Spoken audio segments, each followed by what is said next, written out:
Welcome to खोलो किताब। आज हम क्लास 7th की वर्कशीट नंबर 37 करेंगे गणित की, जो 10 दिसंबर को आपको दी गई है। ये वर्कशीट हिंदी मीडियम के स्टूडेंट्स के लिए है। अगर आप इंग्लिश मीडियम के स्टूडेंट हैं तो यहाँ आपको एक लिंक दिख रहा होगा, जिस पे आप क्लिक करके इंग्लिश में इस वर्कशीट को सॉल्व होते हुए देख सकते हैं, समझ सकते हैं। अगर आप चैनल पे नए हैं तो इसको सब्सक्राइब कर दें और वीडियो पसंद आने पे लाइक, कमेंट और शेयर करना ना भूलें। तो चलिए स्टार्ट करते हैं। सबसे पहले विद्यार्थी यहाँ अपना नाम लिखेंगे, यह कक्षाध्यापक का नाम हो जाएगा। तो इस वर्कशीट में भी हम क्या करेंगे, प्रायोगिक ज्यामिति, और उसमें क्या देखेंगे हम, एक दी हुई रेखा के समांतर उस बिंदु से होकर रेखा खींचना जो उस रेखा पर स्थित ही नहीं है। तो इसके लिए देखते हैं क्या करते हैं। एक हमें पैरेलल लाइन खींचनी है इसकी, ये देखिए लास्ट में। वैसे तो हम क्वेश्चन के हिसाब से भी देखेंगे, बट फटाफट मैं इसमें ही बता देता हूँ कैसे करना है। आओ दी गई रेखा के समांतर पैमाने रूलर और प्रकार के प्रयोग से एक रेखा खींचिए। तो सपोज ये एल रेखा है, ठीक है।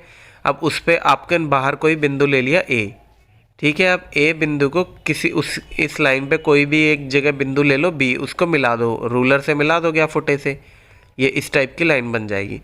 अब आपको क्या करना है, आपको प्रकार लेना है बी पे, उसको उसके प्रकार या कंपास के निडल को रखना है और कोई भी एक चाप खोल के ऐसे कट कर लेना है जो ए बी और इस एल लाइन को काटे। जैसे ये काट दिया, एक जगह डी पॉइंट पे काट दिया, एक जगह कर दिया उसने सी पॉइंट पे, ठीक है।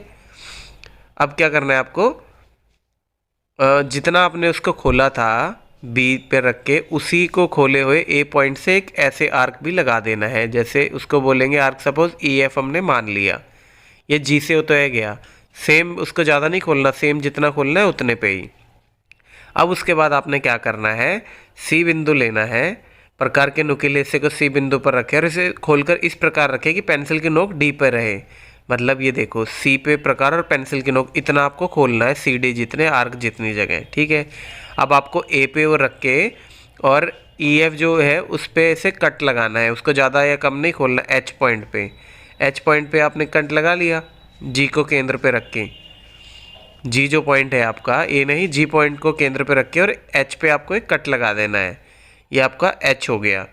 अब इस एच को क्या करना है, एच और ए को आपको मिला देना है कुछ इस प्रकार रूलर से आगे तक। तो ये जो आपकी लाइन होगी, जो एम होगी, वो एल के पैरेलल होगी, समांतर होगी। तो इस प्रकार आप रूलर और स्केल की मदद, रूलर और कंपास की मदद से आप दो पैरेलल लाइन सीख सकते हैं कैसे बनाई जाएंगी।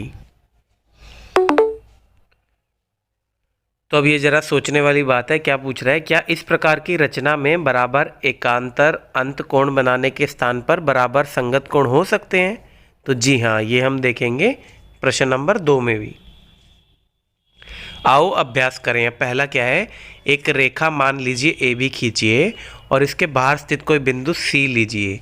केवल पैमाना रूलर और प्रकार के प्रयोग से सी से होकर ए बी के समांतर एक रेखा खींचिए। जो हमने उदाहरण देखा था उसी प्रकार हमें देखना है, तो इसको देख लेते हैं।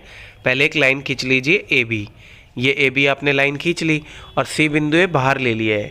तो इसके लिए आपको रूलर और प्रकार से ही खींचना है। तो सबसे पहले सी को किसी भी एक बिंदु से यहाँ पे मिला दीजिए। ये आप कर सकते हो स्केल से, पैमाने या रूलर से बिल्कुल सीधी लाइन खींची जा सकती है कुछ इस प्रकार। सपोज ए से ही हमने ऐसे खींच लिया है, ठीक है। अब हमें क्या करना है, अब हमें यहाँ पे रखना है आपका प्रकार का नुकीला हिस्सा, और उसको खोल के यहाँ कट लगाना है कुछ इस प्रकार से। यहाँ नुकीला हिस्सा लिख के या चाप लगाना है, चाप बोलते हैं इसे, इंग्लिश में आर्क बोल देते हैं, तो मैं कई बार आर्क भी यूज़ कर सकता हूँ। तो नाम या चाप आप समझ जाना, यहाँ से लगा के इस प्रकार चाप लगा देना है। देखिए कुछ इस प्रकार हमने चाप लगा दिया। अब इसका हमें यहाँ नाम ले देना है।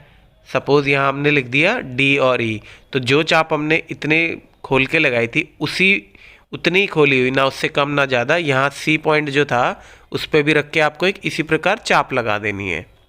ये देखिए इस प्रकार चाप लगा दी। अब यहाँ पे भी हम इस बिंदु को एक नाम दे देंगे, ठीक है। अब हमें क्या करना है, ई बिंदु को इस नुकीले हिस्से पे रख के जितनी ये डी तक का गैप है इतनी ही हमें इसको खोलना है। अब हमें क्या करना है, जो ये यहाँ बिंदु था, जो एक कटर आ रहा था इसी लाइन पे, इस पे हमें नुकीला हिस्सा रख के एक कट हमें लगा देना है इस जो चाप पे जो हमने पहले बनाई हुई है, इस पे यहाँ एक इस प्रकार से कट लगा देना। इतना ही खोला हुआ है, देखिए F माना था हमने, इतना लगा दिया। अब क्या करेंगे, अब इन दोनों को जैसे ये पॉइंट G मान लिया जो कट लगाया था ना अभी, इसको और C को सीधा फुटे से बिल्कुल आगे तक बढ़ा देंगे। जो ये लाइन बनेगी वो इस AB लाइन के पैरेलल होगी या समांतर होगी, कुछ इस प्रकार आप खींच देंगे तो AB लाइन होगी इस लाइन के समांतर होगी। देखिए अब हमें क्या करना है ये आप समझ ही गए होंगे। अब दूसरा प्रश्न देखते हैं। एक रेखा L खींचिए और L पर स्थित किसी भी बिंदु पर L पर लंब खींचिए। इस लंब रेखा पर एक बिंदु X लीजिए जो L से 4 सेंटीमीटर की दूरी पर हो। X से होकर L के समांतर एक रेखा MB खींचिए।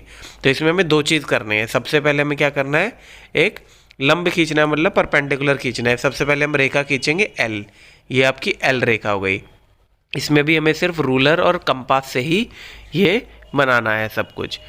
अब इसके बाद क्या करना है, ये हमने किसी भी बिंदु पर L पर लंब खींचिए। अब कहीं पे भी आपको एक लंब खींचना है तो लंब खींचने का तरीका क्या होता है, एक आप कंपास लीजिए, नुकीला हिस्सा यहाँ रखिए और एक चाप लगा दीजिए इस प्रकार की पूरे पे। ये देखिए कुछ इस प्रकार की। अब क्या है, उतने ही खोली हुई को यहाँ से रख के हम एक कट इधर लगाएंगे और इधर सेंटर लगा के नुकीले हिस्से को एक कट इधर लगाएंगे, कुछ इस प्रकार। देखो ये बिंदु था, अब यहाँ पे नुकीला हिस्सा लगा के इसको ज़्यादा नहीं खोलना, जितना है उतना ही खोलेंगे। एक कट यहाँ लगाएंगे। अगर हम इस डॉट से इस लाइन को मिला देंगे तो ये 60 डिग्री बनेगा एंगल आपका ये वाला। और इसी प्रकार यहाँ से एक कट ये लगा देंगे या यहाँ से रख के एक ये लगा दो, एक ही बात है, ये भी 60 हो जाएगा, ये भी 60 हो जाएगा, कुछ इस प्रकार से। तो ये हो जाएगा, ये एंगल यहाँ लाइन खींचेंगे तो ये भी 60 हो जाएगा, एक यहीं से यहाँ लाइन खींचेंगे ये भी 60 हो जाएगा, और सीधी लाइन पे 180 होता है तो ऊपर वाली जो लाइन बचेगी वो भी 60 हो जाएगी, 180 हो जाएंगी, 60 + 60 + 60। अब क्या करना है, अब इन दोनों पे यहाँ पे एक बार इस नुकीले हिस्से को लेके एक ऊपर चाप लगानी है और यहाँ से लेके एक ऊपर चाप लगानी है, कुछ इस प्रकार। इस वाले हिस्से से एक चाप यहाँ लगा दी। अब इस वाले को सेंटर लगा के, ये खोलना बंद नहीं करना, जितना है उतना ही लेना है, इसको लगा के यहाँ से कट लगा देंगे, कुछ इस प्रकार। तो ये जो आपका बिंदु बनेगा, जब इस और इस बिंदु को हम सीधा मिला देंगे तो ये आपका परपेंडिकुलर या लंब खींच जाएगा इस पे। तो इस लंब को खींच लेते हैं हम इस प्रकार से। अब दूसरा हिस्सा क्या करना है, हमें जो पहला हिस्सा बताया गया है उसी का करना है। अब हमें ऐसे एक पैरेलल लाइन खींचनी है, समांतर रेखा खींचनी है इसके। तो इसका तरीका क्या किया है, यहाँ पे भी कोई भी एक 4 सेंटीमीटर की दूरी पे बताया गया है तो 4 सेंटीमीटर दूरी क्या करेंगे, सबसे पहले आप एक जो आपका प्रकार है वो रूलर से 4 सेंटीमीटर की दूरी पे ले लेंगे, इस प्रकार खोल लेंगे। अब क्या करेंगे, यहाँ से आप इसको सेंटर लेके यहाँ एक कट लगाएंगे, ये डिस्टेंस हो जाएगा आपका 4 सेंटीमीटर का। तो इसको कोई नाम दे देंगे हम, सपोज x नाम इसमें बोला है, x नाम हमने यहाँ दे दिया है। ये देखिए x नाम दे दिया। अब ये है 4 सेंटीमीटर की दूरी पर। अब क्या करेंगे, जो हमने पहले तरीका किया है वही करेंगे, इसको यहाँ मिला लेंगे किसी भी एक पॉइंट से। तो वही पॉइंट पे जैसे हमने इसको सीधे फुटे से मिला दिया रूलर से। अब क्या करेंगे, यहाँ से एक चाप लगाएंगे जो दोनों को काटेगी, L लाइन को भी और इस XY लाइन को भी, ये काट दिया। अब यहाँ X पे भी रख के हम इसी प्रकार एक चाप बना देंगे, ये इसको नाम हमने A भी दे दिया। अब इतना ही खोला हुआ प्रकार को यहाँ X से एक ऐसे चाप बना देंगे। देखिए ये बना दी हमने चाप आगे से लेके यहाँ तक। अब हम क्या करेंगे, जो नुकीला हिस्सा है उसको A पे रख के और B जितना इस प्रकार को खोल लेंगे, कुछ इस प्रकार। अब ये जितना खुला हुआ है, ये जो E पॉइंट है जो इस चाप को और AB को काट रहा था जब हमने यहाँ से एक चाप लगाई थी, इस E से रख के इस तरफ एक कट लगा देंगे, इतना ही खुला हुआ हिस्से को। ये देखिए हमने इस प्रकार लगा दिया। अब ये जो आपका हिस्सा बनाया, ये डॉट बनाया, पिछली बार भी हमने एक रूलर से इसको एक्सटेंड कर दी थी, लाइन इतनी लंबी खींच दी थी, जो ये कट और ये कट लगाया था इसको मिला के, तो यही हमने मिला दी। अब इस लाइन का नाम इसमें बोला है M, और ये L लाइन है, ये M के पैरेलल या समांतर हो जाएगी। इसी के साथ हमारी ये वर्कशीट आज की कंप्लीट हुई। मिलते हैं नेक्स्ट वीडियो में नेक्स्ट वर्कशीट के साथ। Don't forget to like, comment, share and subscribe the channel. Thank you.